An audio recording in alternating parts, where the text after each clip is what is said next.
I am very honored to have the opportunity to be here as the guest speaker, remembering those who, because of them, personally magnifies my personal experience as an immigrant.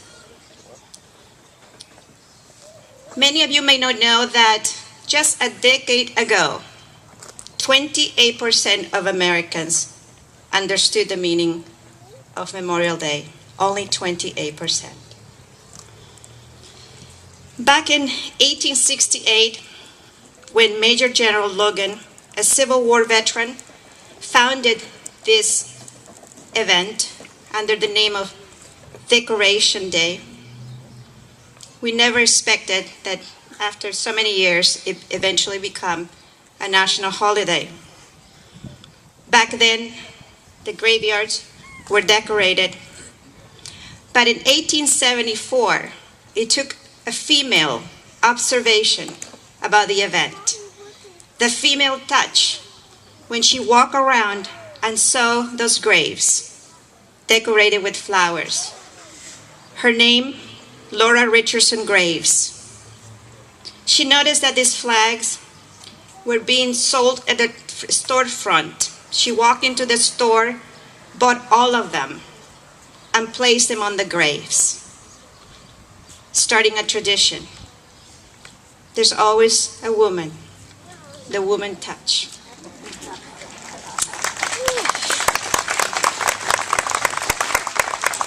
It wasn't until 1971 that Memorial Day became a 3-day holiday and a 3-day weekend to celebrate.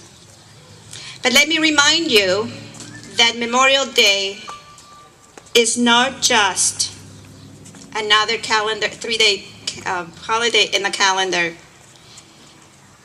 It's not only the unofficial arrival of summer. It's not just the barbecue with friends and family. Although those are great things, it's more than that.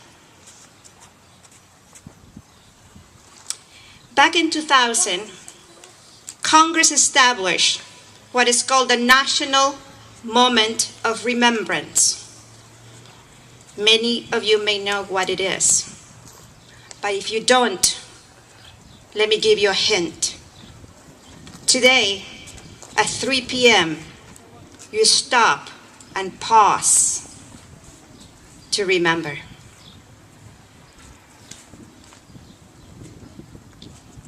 So in the middle of your barbecue, make sure there's no fire set up. Go ahead and stop at 3 p.m. to remember the fallen. As I ponder what to speak about today, and I was going through my 13th version of my speech, lucky 13, I realized that this was a God-given opportunity to publicly share the link between my personal journey and the contribution of those heroes who have departed. You see, I'm an immigrant.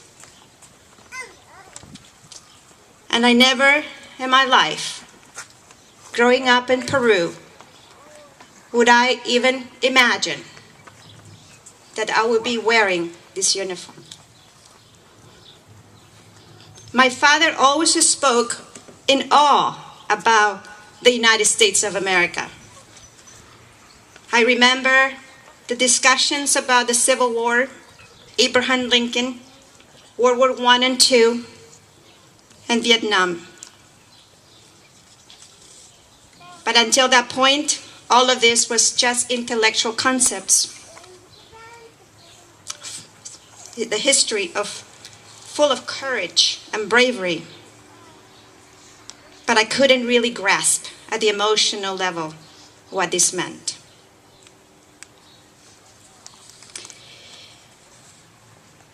General Anne Dunwoody, the first female 4-star Army general, once said, "I never grew up in an environment where I even heard of the words glass ceiling.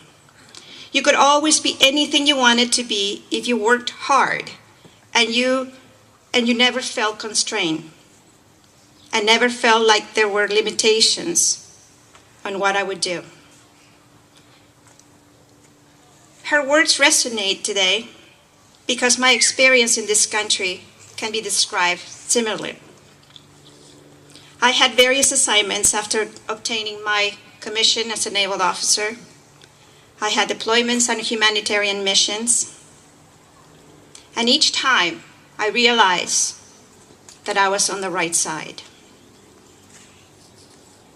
This country was and still is the only nation of hope for the world.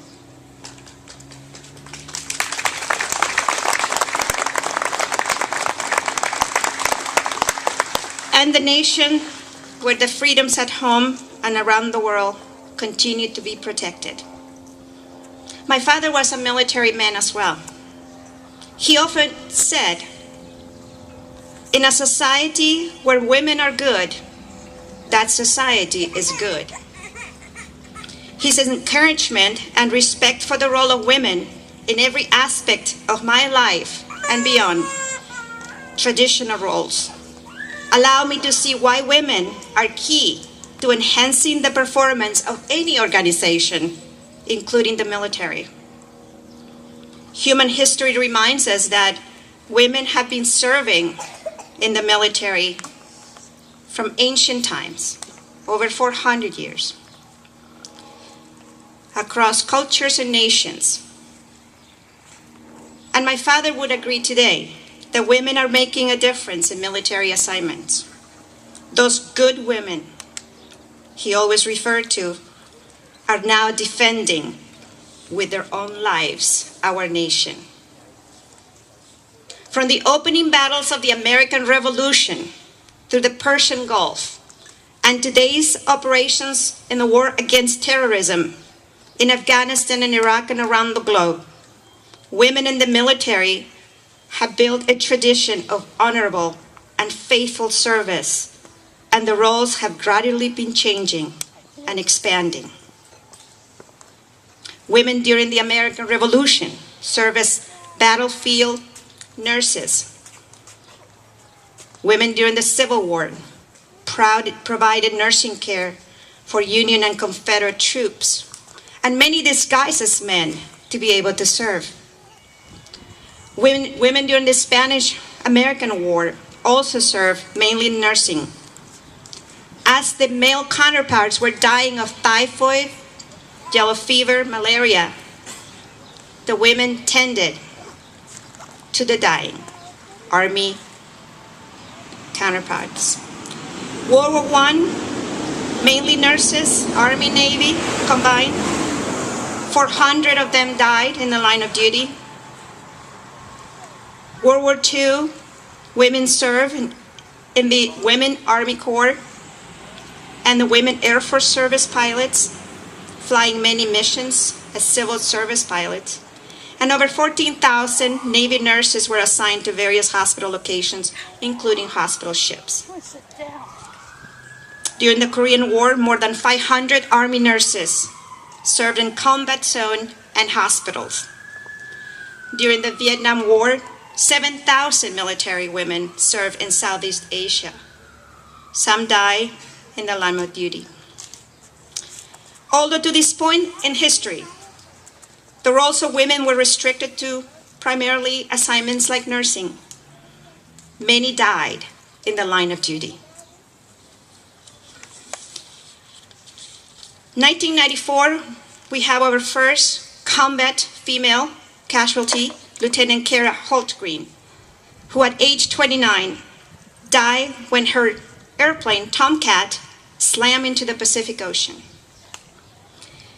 And more recently, the war against terrorism has contributed to dramatic historical changes. The role of women in the military in the past few years have included participation in ground combat as forward support companies, Lioness teams, cultural support teams, female engagement teams. Ground operations in Iraq and Afghanistan have also changed. The battles that we fight today are called asymmetric. We don't know where the enemy is. Everybody has to be alert 24/7. There's an absence of clear lines between enemy and friendly territory. And every soldier, regardless of gender, must be combat ready. Since September 2001, close to 300,000 military women have been deployed for contingency operations to Iraq and Afghanistan.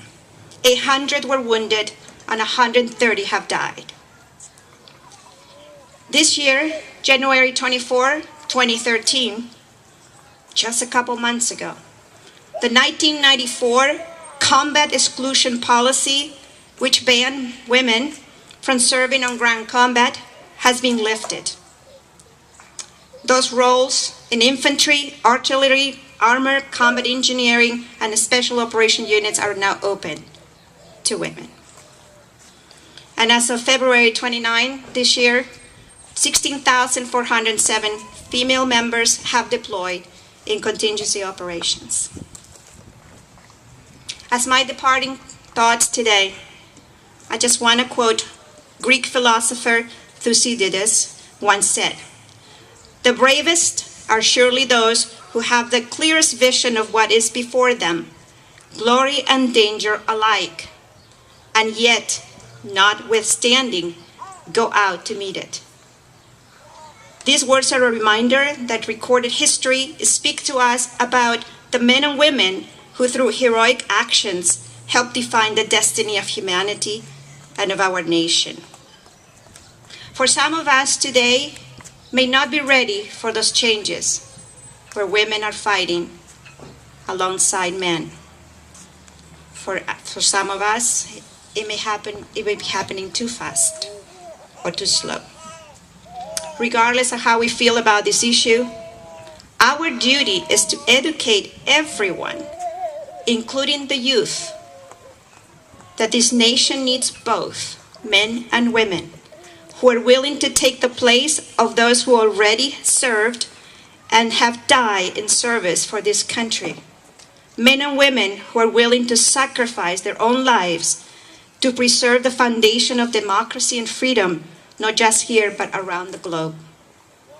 As we observe Memorial Day today, let's go home with these words of reflection. More than 1 million Americans from every generation, men and women, died to preserve our freedom. More than 140,000 citizens endured the horrors of being prisoners of war. Remember those missing in action. And it's not only up to the surviving veterans to teach our children about the sacrifices made by so many servicemen and women. It is a societal duty. America would only be the land of the free so long as it is the home of the brave men and women, including those coming in future generations. Also reflect on the fact that combat knows no gender, as we must recognize that women's roles are rapidly evolving to meet the ever-changing environment in the new battlefield and undefined combat zones. And reflect on the gratefulness we feel for our veterans, for their dedication to America and their sacrifice, including those veterans like my husband, who are paralyzed, physically and emotionally wounded, and continue to fight a different fight. Empathy and support for those who we love for their sacrifice. I hope they were not in vain sacrifices. And let's remember to pause at 3 p.m. today to pray for the souls of the fallen who probably watch over us right now with a smile as we live and breathe the principles this country was built on, and they died defending. One nation, under God, indivisible, and with justice for all.